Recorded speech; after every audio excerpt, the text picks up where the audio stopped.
ओम शांति। ओम शांति। आज की तारीख है 3 मार्च 2021। साकार महावाक्य। बाबा कहते, मीठे बच्चे, तुम सच्चे सच्चे सत्य बाप से सत्य कथा सुनकर नर से नारायण बनते हो।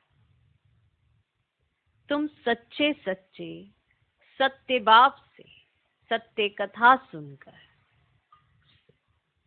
सत्य बाप से सत्य कथा सुनकर नर से नारायण बनते हो। तुम्हें 21 जन्म के लिए बेहद के बाप से वर्षा मिल जाता है। तुम्हें 21 जन्म के लिए बेहद के बाप से वर्षा मिल जाता है। बाबा कहते, मीठे बच्चे, तुम सच्चे सच्चे सत्य बाप से सत्य कथा सुनकर नर से नारायण बनते हो। तुम्हें 21 जन्म के लिए बेहद के बाप से वर्षा मिल जाता है। आज का प्रश्न, बाप की किस आज्ञा को पालन करने वाले बच्चे ही पारस बुद्धि बनते हैं? बाप की किस आज्ञा को पालन करने वाले बच्चे ही पारस बुद्धि बनते हैं? उत्तर, बाप की आज्ञा है देह के सब संबंधों को भूलकर बाप को और राजाई को याद करो। बाप की आज्ञा है देह के सब संबंधों को भूलकर बाप को और राजाई को याद करो। यही सदगति के लिए सतगुरु की श्रीमत है।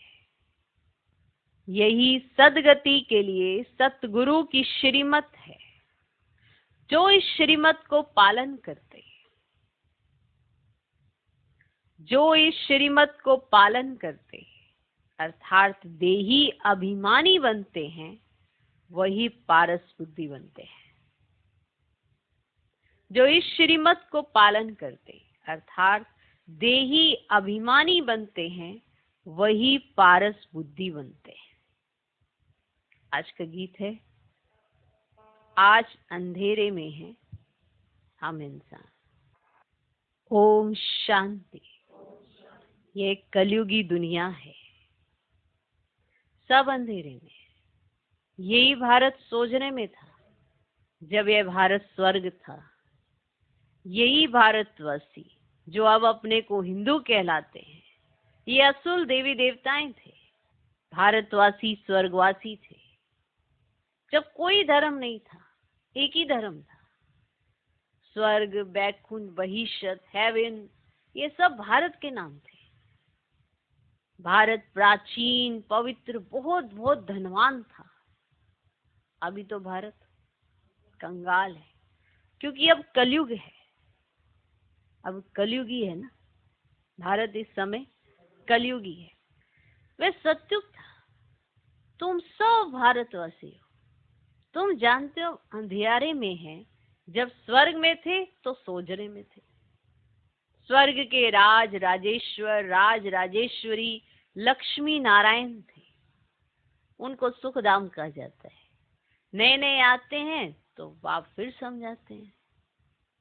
बाप से ही तुमको स्वर्ग का वर्षा लेना है, जिसको मुक्ति, जीवन मुक्ति कहा जाता है। सुख का वर्षा माना जीवन मुक्ति कहा जाता है। अभी सब जीवन बंद में है। खास भारत, आम दुनिया, रावण की जेल शोक वाटिका में है। ऐसे नहीं कि रावण सिर्फ लंका में था और राम भारत में था और उसने आकर सीता जुड़े। ये सब है दंत कथाएं। गीता है मुख्य।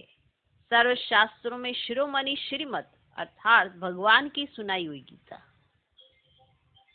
मनुष्य तो कोई की सदगति कर नहीं सकते।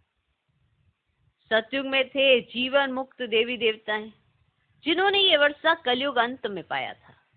भारत को ये पता ही नहीं था, ना कोई शास्त्र में है। अब शास्त्र तो सब है भक्ति मार्ग के लिए। वह सब भक्ति मार्ग का ज्ञान है। सदगति मार्ग का ज्ञान मनुष्य मात्र में है ही नहीं। तो बाप कहते हैं कि मनुष्य मनुष्य के गुरु बन नहीं सकते। गुरु कोई सदगति दे नहीं सकते। वह गुरु कहेंगे भक्ति करो, दान पुण्य करो। अब भक्ति द्वापर से चली आई है, अब सत्युग त्रेता में है ज्ञान की प्रारब्ध। ऐसे नहीं वहां ये ज्ञान चला आता है। ये जो वर्षा भारत को था, ये बाप से संगम पर ही मिला था। समझ में है? जो फिर अभी तुमको मिल रहा है। भारतवासी, नरकवासी महान दुखी बन जाते हैं, तभी तो पुकारते हैं, हे पतित पावन दुख हरता सुख करता। किसका? सर्व का। क्योंकि खास भारत, दुनिया आम में 5 विकार हैं ही हैं। बाप है पतित पावन, तो बाप कहते मैं कल्प कल्प कल्प के संगम पर आता हूँ और सर्व का सदगति दाता बनता हूँ। अबलाओं, अहिल्याओं, गणिकाओं और गुरु लोग जो है ना, उनका भी उद्धार मुझे करना है, क्योंकि ये है ही पतित दुनिया। अब पावन दुनिया सत्युग को कहा जाता है। अब भारत में लक्ष्मीनारायण का राज्य था। ये भारतवासी नहीं जानते कि ये स्वर्ग के मालिक थे। पतित खंड माना झूठ खंड, पावन खंड माना सच खंड। अब भारत पावन खंड था। इन लक्ष्मीनारायण की सूर्यवंशी डिनाइस्टी थी ना। ये भारत है अविनाशी खंड, जो कभी विनाश नहीं होता। जब इनका राज्य था तो और कोई खंड था ही नहीं, वे सब बाद में आते हैं। अब शास्त्रों में सबसे बड़ी भूल तो यह की है, जो लाखों वर्ष माना कल्प को दे दिए ना। अब कल्प लाखों वर्ष का लिख दिया है, तो बाप कहते हैं ना तो कल्प लाखों वर्ष का होता, ना सत्युग लाखों वर्ष का होता। अब कल्प की आयु ही 5000 वर्ष है। ये फिर कह देते मनुष्य 84 लाख जन्म लेंगे, और मनुष्य को कुत्ता बिल्ली आदि बना दिया है, परंतु उनका जन्म अलग है। 84 लाख वैरायटी है। अब मनुष्यों की वैरायटी एक है, उनके ही तो 84 जन्म है। अब आप कहते बच्चे तुम आदि सनातन देवी देवता धर्म के थे। अब भारतवासी अपने धर्म को ड्रामा प्लान अनुसार भूल गए हैं। अब कलयुग अंत में बिल्कुल पतित बन पड़े। फिर बाप आकर संगम पर पावन बनाते हैं। इनको कहा जाता है दुखधाम। फिर पाठ सुखधाम में होगा। तो बाप कहते हे बच्चों, तुम भारतवासी स्वर्गवासी थे? फिर तुम 84 जन्मों की सीढ़ी उतरते हो। सतों से रजो तमो में जरूर आना है। तुम देवताएं जितना धनवान, एवर हैप्पी, एवर हेल्दी कोई नहीं होता। भारत कितना साहूकार था। हीरे जवाहरात तो बड़े बड़े पत्थरों में सल थे, कितने तो टूट गए हैं। तो बाप तुम बच्चों को स्मृति दिलाते हैं कि तुमको कितना साहूकार बनाया था। तुम सर्वगुण संपन्न 16 कला संपूर्ण थे, यथा राजा रानी तथा प्रजा। तो इन्हों को भगवान भगवती भी कह सकते हैं, परंतु बाप ने समझाया कि भगवान तो एक है, वह बाप है। सिर्फ ईश्वर बाप प्रभु कहने से भी याद नहीं आता कि वो सभी आत्माओं का बाप है। समझा? तो यह तो है ना वेद का बाप। तो वह समझाते हैं कि भारतवासी तुम जयंती मनाते हो, परंतु असल में बाप कब आए थे वे कोई भी नहीं जानते हैं। अब है ही रायरनेज्ड पत्थर बुद्धि है ना। पारसनाथ थे, इस समय पत्थरनाथ है ना। नाथ भी नहीं कहेंगे क्योंकि राजा रानी तो है ही नहीं, है ना। तो पहले यहाँ देवी राजस्थान था, फिर आसुरी राज्य बन जाता है। अब ये खेल है। अब वह हद का ड्रामा माना हद का खेल, हद का ड्रामा। और यह देखो बच्चे बेहद का ड्रामा। अब वर्ल्ड की हिस्ट्री ज्योग्राफी आदि से अंत तक तो तुम अभी जानते हो, तो कोई भी नहीं जानते, है ना। भारत में जब देवी देवता थे तो सारी सृष्टि के मालिक थे और भारत में ही थे, है ना। बाप भारतवासियों को स्मृति दिलाते हैं। अब सत्युग में आदि सनातन देवी देवता, इनों का श्रेष्ठ धर्म श्रेष्ठ कर्म था। फिर 84 जन्मों में उतरना पड़ा। अब ये बाप बैठ कहानी सुनाते हैं कि अब तुम्हारे बहुत जन्मों के अंत का जन्म है। सुन रहे हो, है ना। एक की बात तो नहीं है ना, युद्ध का मैदान आदि है। तो भारतवासी ये भी तो भूल गए ना कि इनों का राज्य था।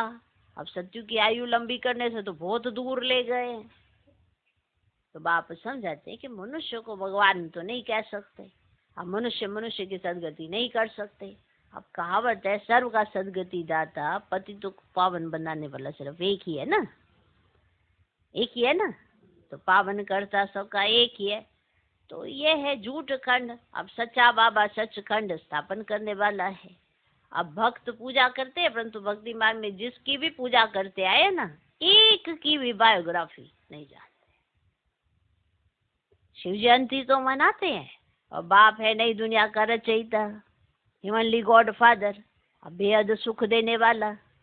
अब सत्यु में सुख था, वह कैसे और किसने स्थापन किया, है ना? नरकवासियों को स्वर्गवासी बनाया, अब भ्रष्टाचारियों को श्रेष्ठाचारी देवता बनाया। तो ये तो बाप का ही काम है। तुम बच्चों को पावन बनाता हूँ, तुम स्वर्ग के मालिक बनते हो, फिर तुमको पति तो कौन बनाते हैं? मैं तो तुम्हें पावन बनाता हूँ, तुमको पति किसने बनाया, है ना? ये रावण। मनुष्य कह देते हैं सुख दुख ईश्वर देते हैं, तो बाप कहते मैं तो सबको सुख देता हूँ। आधा कलप फिर तुम बाप का सिमरन नहीं करेंगे, फिर जब रावण राज्य होता है ना, तो सबकी पूजा करने लग पड़ते हैं। अब ये तुम्हारा बौद्ध जन्म हो गया, अंत का जन्म है। अब कहते हैं बाबा हमने कितने जन्म लिए हैं? तो बाप कहते बच्चे तुम अपने जन्मों को नहीं जानते हो, तुमने पूरे 84 जन्म लिए हैं। अब तुम 21 जन्म लिए बेहद के बाप से वर्षा लेने आए हो, अर्थात सच्चे सच्चे सत्य बाबा से सत्य कथा, नर से नारायण बनने का ज्ञान सुनते हो, सुन रहे हो। अब यह है ज्ञान और वह है भक्ति। अब ये स्पिरिचुअल नॉलेज सुप्रीम रूह आकर देते हैं, सुन रहे हो। और बच्चों को देही अभिमानी बनना पड़े, सारा खेल इसी पे बना। ये देह अभिमान, देही अभिमान, देह अभिमान, देह अभिमान, कड़ी कड़ी देह अभिमान आ जाते हैं। क्या करेंगे इतने देह अभिमान का, है? एक जन्म देही अभिमानी रहना कितनी वंडरफुल बात है, और एक ही जन्म में सत्यानाश कर रखा देह अभिमान। बनना क्या है? देही अभिमानी। सबको पता है कोई ऐसा जिसको ना पता हो? है कोई यहाँ पे ऐसा जिसको ना पता हो? पर फिर भी जब देह अभिमान आता है तो ये भूल जाते हैं कि बनना क्या है। यही तो खेल है। देह अभिमान देही अभिमानी बनने ही नहीं देता, और यही भूल जाते हैं हम बनने क्या आए। क्या बनने आए हो? लीडर कहीं के, नेता? क्या बनने आए हो? Doctor, engineer? क्या बनने आए हो? क्या बनने के लिए रोज पढ़ते हो? पूछो ना अपने आप से, क्या बनने आए थे? मैकेनिक, कारपेंटर, क्या बनने आए थे? बताओ बताओ भाई, क्या बनने आए थे? मिस्त्री, क्या बनने आए थे? आत्मा अपने स्वरूप में आने के लिए इतनी मेहनत कर रही है, और देही अभिमानी बनने आए हो। क्या बनने आए यहाँ पे? वंडर है। कौन तुम्हें तंग कर रहा है? तुम्हारा देह अभिमान, और कोई नहीं। क्या करने आए? खाने पीने सोने? क्या करने आए? खुद को सुधार नहीं आए होंगे ना, कि सुधरे सुधर आए थे? तो फिर बिगड़े हुए तो थे, टू मच पतित तो थे, गंदे मैले कुचैले तो थे, तो साफ होने आए हो, ये कैसे भूल जाते हो? क्या होने आए हो? साफ होने आए हो ना, तो क्यों भूल जाते हो कि देह अभिमान तुम्हारा सत्यानाश कर रहा है? बाप की गोद में बैठ के देही अभिमानी ना बना तो उसका कितना सत्यानाश होगा, कभी सोचा? सोच के देखना। एक पांडवों का ग्रुप होता है, एक कौरवों का ग्रुप होता है, ऐसे ही दिखाया है ना दंत कथाओं में।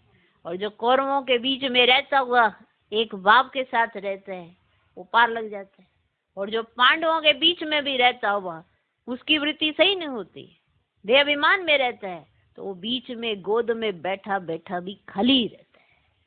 कारण क्या था उसका? देह अभिमान। पूछो ना क्या करने आए हो? पूछो क्या करने आए हो? लेने कुछ देने, कुछ देने आए हो क्या? क्या दोगे? है ही कुछ नहीं, खाली कंगाल हो। गुण तो बचे नहीं, शक्तियां कुछ है नहीं, अकल रही नहीं, तो बताओ भगवान को क्या दोगे? बताओ ना, पूछो ना अपने आप से, क्या अकल से क्या कार्य कर लोगे? जो पत्थर जैसी अकल है, जिसके अंदर गुण नहीं है, ना कलाएं हैं, बताओ क्या दोगे भगवान? क्या करने आए हो? पूछो, पूछो अपने आप से, पूछना चाहिए ना। तो रोज बाबा कहते हैं बच्चों को देही अभिमानी बनना पड़े। क्या है ये देह अभिमान? क्या होगा? अपनी चट करोगे कमाई, और किसका क्या जाएगा? कुछ जाएगा ना। सालों पहले किसका गया, ना सालों आने में जाएगा। जाएगा तो आत्मा का ही जाएगा। आत्मा नहीं समझते हैं खुद को, शरीर समझ के बैठे। कुछ भी नहीं बचेगा, ना मैं बचेगी ना मेरा बचेगा, फिर भी लास्ट में बचेगी तो आत्मा ही। तो अपने को आत्मा निश्चय कर मामिकम याद करो। जो सुनाया जाता है, जो सुनते हो, उसको प्रैक्टिकल क्यों नहीं करते हो? कंगाली कहाँ से आई? अपना स्वरूप भूलने से ही तो आई है। माला माल कहाँ से हो गए? जो हो वो समझो तो सही। तो अपने को आत्मा निश्चय करो, मामिकम याद करो। शिव बाबा तो सभी आत्माओं का बाप है। आत्माएं सब परम धाम से पाठ बजाने आती हैं शरीर में। इसको कर्म क्षेत्र कहा जाता है। कौन कैसा पार्ट प्ले करेगा ये वो खुद तय करता है। भगवान नहीं आपसे पाठ करवा सकता, ये तो आपके ऊपर डिपेंड करता है आप क्या करते हो। क्योंकि ये कर्म क्षेत्र है, बड़ा भारी खेल है। आत्मा में बुरे व अच्छे संस्कार रहते हैं। अच्छे संस्कारों से कहा जाता है अच्छी आत्मा, बुरी आत्मा, ऐसे कहते हैं ना। संस्कार ही तो शो करते हैं कि आप कौन हो, किस कुल की आत्मा हो। संस्कार ही बताते हैं आपके। तो आत्मा में बुरे व अच्छे संस्कार रहते हैं। जिस अनुसार ही मनुष्य को जन्म मिलता है, अच्छा व बुरा। कितने दिनों से एक ही बात, एक ही टॉपिक क्लियर किया जा रहा है कि संस्कारों पर ध्यान दो, कर्मों पर ध्यान दो। नहीं सुधारोगे तो क्या होगा? ये तो सुख की दुनिया में बैठे हो फिर भी दुखी हो अपने देह अभिमान के कारण। कहीं इसमें खुश ही नहीं रह पाते तो क्या करते हैं? छोड़ देते हैं। तो आगे क्या सुख मिलेगा? आगे और गटर मिलेगा, और ही बुरे तो बुरा जन्म मिलेगा, क्योंकि और तमो प्रधानता बढ़ चुकी है। तो अच्छे संस्कार धारण करो ना। अच्छे अच्छे संस्कार होने चाहिए, चिंतन अच्छा होना चाहिए, तभी तो शुभ चिंतक कहलाए जाओगे। आत्मा में बुरे व अच्छे संस्कार रहते हैं। जिस अनुसार ही मनुष्य को जन्म मिलता है, अच्छा व बुरा, ये उसके संस्कारों प्रमाण ही अच्छा व बुरा जन्म मिलता है। इसलिए सुधार लो। आपको तो श्रीमत मिल रही है कि अच्छा कैसे कर सकते हैं। ये जो पावन था अभी पतित है, तत् तुम मुझ बाप को इस पराये रावण की दुनिया पति शरीर में आना पड़ता है। आना भी उसमें है जो पहले नंबर में जाना है। सूर्यवंशी पूरे 84 जन्म लेते हैं। यह है ब्रह्मा और ब्राह्मण। बाप समझाते हैं रोज। लेकिन पत्थर बुद्धि को पारस बुद्धि बनाना मासी का घर नहीं है ना। इतना भी आसान नहीं है कि आप कोई सोचो कि चुटकी बजाई हो जाएगा। आप समझना ही नहीं जब चाहोगे तो भगवान समझाए कैसे? जब आपने अपनी समझ पर ही पत्थर डाले हुए हैं तो भगवान भी जितना मर्जी समझा ले, समझ नहीं आता। इसलिए तो कहते हैं पत्थर बुद्धि है ये। पारस बुद्धि बनाने के लिए बुद्धि का समर्पण करो तो पारस बने ना। तो ये भी मासी का घर नहीं है, पत्थर बुद्धि को पारस बुद्धि बनाना। हे आत्माएं, अब देही अभिमानी बनो। हे आत्माएं, एक बाप को याद करो और राजाई को याद करो। देह के संबंधों को छोड़ो तो पारस बुद्धि बन जाएगी। मरना तो सबको है। आपको क्या लगता है किसी ने नहीं मरना? सबने मरना है। पर क्या करके मरा? तो यूं ही खाया पिया सोया, खाया पिया सोया। ये कुछ कर्म भी करके गया श्रेष्ठ, कुछ संस्कार भर के गया अच्छे, जिससे अगला जन्म अच्छा हो। मरना तो सबको है। कौन है? कोई है बचा ऐसे 200 साल पुराना? कोई है किसी का शरीर? बताओ, है कि ये 200 साल पुराना है इसका शरीर, 200 साल हो गए इसको जिंदा है कोई ऐसा दिखा कहीं? वस्तु व्यक्ति कुछ नहीं रहता, सबका चेंज होता रहता है। तो मरना तो सबको है। सबकी अब वानप्रस्थ अवस्था है। एक सतगुरु बिगर सर्व का सदगति दाता कोई हो ही नहीं सकता। बाप कहते, हे भारतवासी बच्चों, तुम पहले पारस बुद्धि थे, गाया हुआ है कि आत्मा परमात्मा अलग रहे बहुकाल। तो पहले पहले तुम भारतवासी देवी देवता धर्म वाले आए हो और धर्म वाले पीछे आए हैं, तो उन्हों के जन्म भी थोड़े होते हैं। सारा सृष्टि का झाड़ कैसे फिरता है वे बाप बैठ समझाते हैं।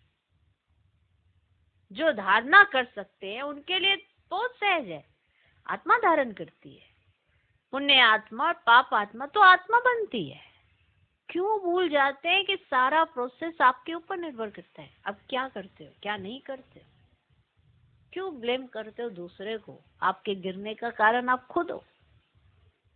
दूसरों पे डाल डाल के क्या हो जाना है। इतनी समझ मिलने के बावजूद भी देह अभिमान जागृत रहे तो क्या कहा जाता है, पत्थर बुद्धि है। बस ऐसे ही तो नहीं नंबरवार बनते। ये नंबरवार बनने का कारण ही यही है कि इतना समझाने पर भी ना जो समझे तो कहा जाता है ये पत्थर पड़े हुए इसकी बुद्धि पर। क्यों? क्योंकि देह अभिमान बहुत है। बुद्धि में पत्थर कब पड़ते हैं? जब देह अभिमान बढ़ जाता है तो सही बात सही जगह पर समझ ही नहीं आती है। तो पहले पहले तो तुम भारतवासी देवी देवता धर्म वाले आए हो और धर्म वाले पीछे आए हैं, तो उनके जन्म भी तो थोड़े होते हैं। सारा सृष्टि का झाड़ कैसे फिरता है वे बाप बैठ समझाते हैं। जो धारणा कर सकते हैं उनके लिए बहुत सहज है। आत्मा धारण करती है, पुण्य आत्मा और पाप आत्मा तो आत्मा बनती है। तुम्हारा अंतिम 84वां जन्म है। क्यों मनुष्य ये भूले जा रहा है कि इसके बाद हमने जन्म पाए जन्म पाए जन्म नहीं लेते रहना है। कलयुग का भी अंत आके खड़ा हुआ है तो कितने जन्म मिल जाएंगे? अंतिम तो होगा ही। उसमें भी आपको मेहनत की बजाय आप कुछ और ही किए जा रहे हो। तुम वानप्रस्थ अवस्था में हो। वानप्रस्थ अवस्था वाले गुरु करते हैं मंत्र लेने लिए। तुमको अब बाहर का मनुष्य गुरु करना नहीं है। तुम सभी का मैं बाप टीचर सतगुरु हूँ, क्योंकि तुम्हें सारी नॉलेज हो चुकी है। तुम्हें मैंने बता दिया कि मैं कौन हूँ। मुझे कहते ही है हे पतित पावन शिव बाबा। अभी स्मृति आई है? आई? सभी आत्माओं का ये बाप है। आत्मा सत्य है, चैतन्य है, क्योंकि अमर है। सभी आत्माओं में पाठ भरा हुआ है। बाप भी सत्य चैतन्य है। वह मनुष्य सृष्टि का बीज रूप होने के कारण कहते हैं कि मैं सारे झाड़ के आदि मध्य अंत को जानता हूं, इसलिए मुझे नॉलेजफुल कहा जाता है। देखो इतनी नॉलेज उन्होंने हमें दी है कि हम भी नॉलेजफुल बन सकते हैं और उस नॉलेज को अपना कर अपने जीवन का सुधार कर सकते हैं। देही अभिमानी अवस्था बना सकते हैं। डायरेक्ट भगवान साथ दे रहा है। रावण भी साथ में खड़ा है। वो आपको दे अभिमान दे रहा है। भगवान देही अभिमानी बनने की समझ दे रहा है। बाकी चॉइस आपकी है। तुमको भी सारी नॉलेज है कि बीज से झाड़ कैसे निकलता है। झाड़ बढ़ने में तो टाइम लगता है। पाप कहते हैं कि मैं बीज रूप हूं। अंत में सारा झाड़ जड़जड़ी भूत अवस्था को पाता है। अभी देखो देवी देवता धर्म का फाउंडेशन है ही नहीं, प्रायलोप है। जब देवी देवता धर्म गुम हो जाता है तब बाप को आना पड़े। एक धर्म की स्थापना कर बाकी सबका विनाश करा देते हैं। प्रजापिता ब्रह्मा द्वारा बाप स्थापना करा रहे हैं आदि सनातन देवी देवता धर्म की। तुम आए हो भ्रष्टाचारी से श्रेष्ठाचारी देवता बनने। फिर से याद करो क्या करने आए हो, क्या करने आए? भ्रष्टाचारी बनने आए? भ्रष्टाचारी तो थे, अभी क्या बनने आए हो? श्रेष्ठाचारी बनने आए हो। तो अपने ऊपर कितना ध्यान रखना चाहिए। ये ड्रामा बना हुआ है, इनकी एंड नहीं होती।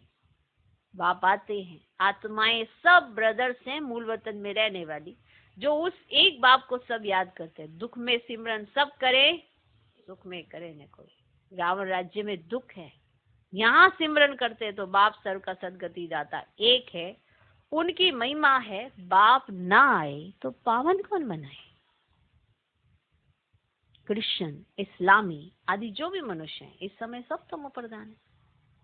सभी को पुनर्जन्म जरूर लेना है। अभी पुनर्जन्म मिलता है नरक में। ऐसे नहीं कि सुख में चले जाते हैं। जैसे हिंदू धर्म वाले कहते हैं ना स्वर्गवासी हुआ, तो जरूर नरक में था ना। अभी स्वर्ग में गया तुम्हारे मुख में गुलाब। अगर तुम कहते हो अभी स्वर्ग में चला गया तो तुम्हारे मुख में गुलाब। जब स्वर्गवासी हुआ फिर उसको नर्क के आसुरी वैभव क्यों खिलाते हो?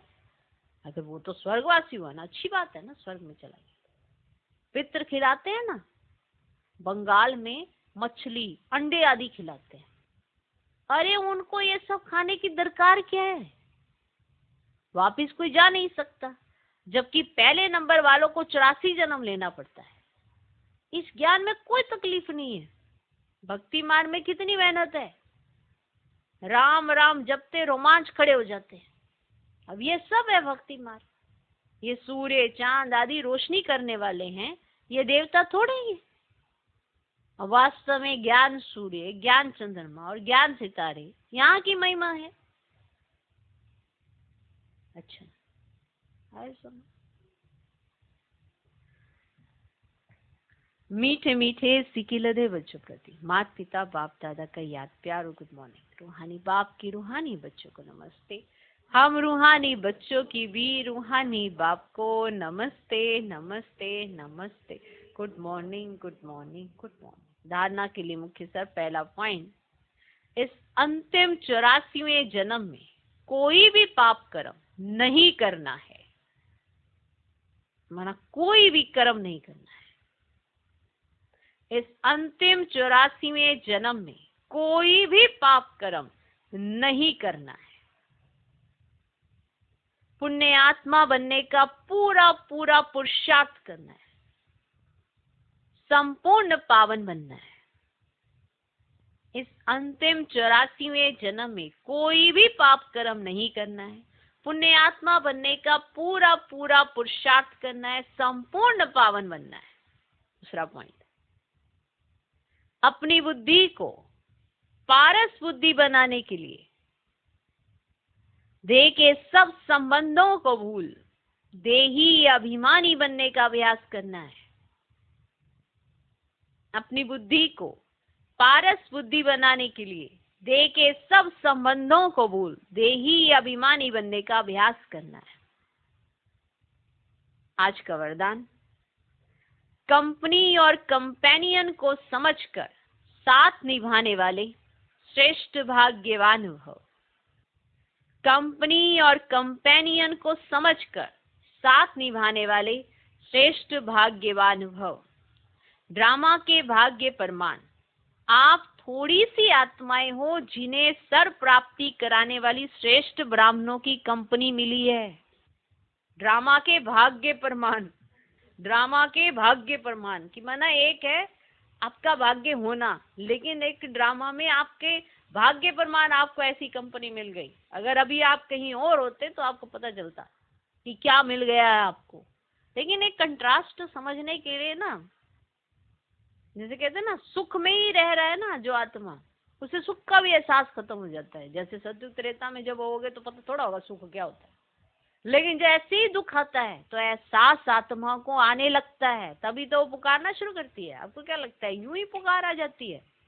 वो जो सुख जिसने देखा है वही पुकारता है उस वापिस सुख को वापिस से अडॉप्ट करने के लिए।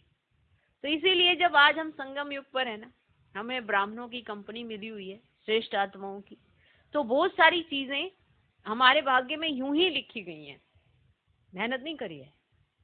बिना मेहनत के जब कोई प्राप्ति हो जाती है ना, तो उसका टेस्ट भी आत्माओं को नहीं रहता। इसलिए कहा जाता वो याद रखो कहाँ से आए हो, कहाँ थे। जब कोई कीचड़ से या जमीन से उठ के ऊपर आगे बढ़ता है ना, और वो जमीन को याद रखता है, तो वो माना एक अच्छा इंसान बन जाता है।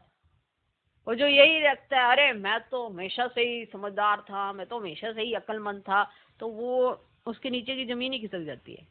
जैसे कहते हैं ओवर कॉन्फिडेंस और सिर्फ शोशेबाजी, सिर्फ दूसरों को ऐसे दिखावे वाले। और जो जमीन के साथ जुड़े रहते हैं वो कभी दिखावा नहीं करते, क्योंकि उन्हें पता है कि हमारा कल क्या था और आज हमारा क्या है, या कल क्या हो सकता है। तो उन्हें अपने आज पर नाच अपने कल को देखकर होता है।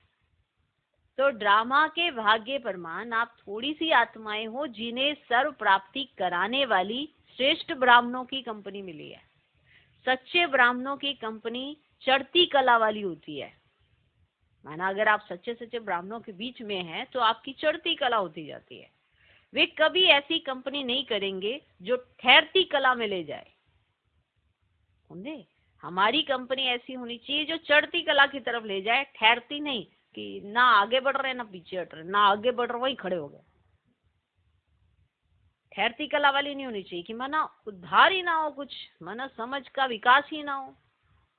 जो सदा श्रेष्ठ कंपनी में रहते और एक बाप को अपना कंपेनियन बनाकर उनसे प्रीति की रीति निभाते हैं, वही श्रेष्ठ भाग्यवान है। श्रेष्ठ कंपनी है, बाप कंपेनियन है और एक के साथ ही प्रीति की रीति निभाते हैं, तो वही श्रेष्ठ भाग्यवान है। कहते हैं ना, कई बार आत्माओं में बल ही कंपनी से आता है।